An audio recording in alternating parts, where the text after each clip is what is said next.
Ayun, magandang araw po sa ating lahat mga idol at mga kababayan. Mainit po na pinag-uusapan ngayon ng buong Pilipinas itong sagupaan, ha? Sagupaan ni Duterte at ni General Torre. Sapagkat nung nakaraang araw po ay hinamon ni Basti Duterte ito hong si General Torre ng suntukan, ha? At yung paghamon po ni Basti Duterte ay pinalagan naman, ha?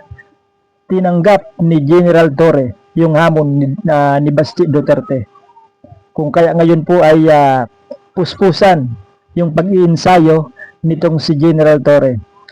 Pero bago ko po ipanood sa inyo yung pag-iinsayo ni General Torre, ay panoorin po muna natin yung paghahamon ni Basti Duterte dito po kay General Torre. Okay, ito po mga idol at mga bayan.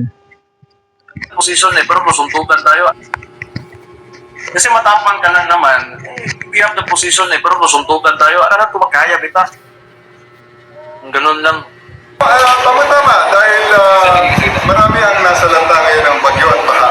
Maybe we can use this moment or this opportunity for to raise funds. Charity boxing match is coming para mabilis. Is coming Sunday sa Araneta. 12 rounds. Pwede. 12 rounds sa suntukan para maganda. At para medyo marami-rami ang ma-raise natin. Siguro you can find sponsors per round may mag-sponsor. So, let's place their merchandise.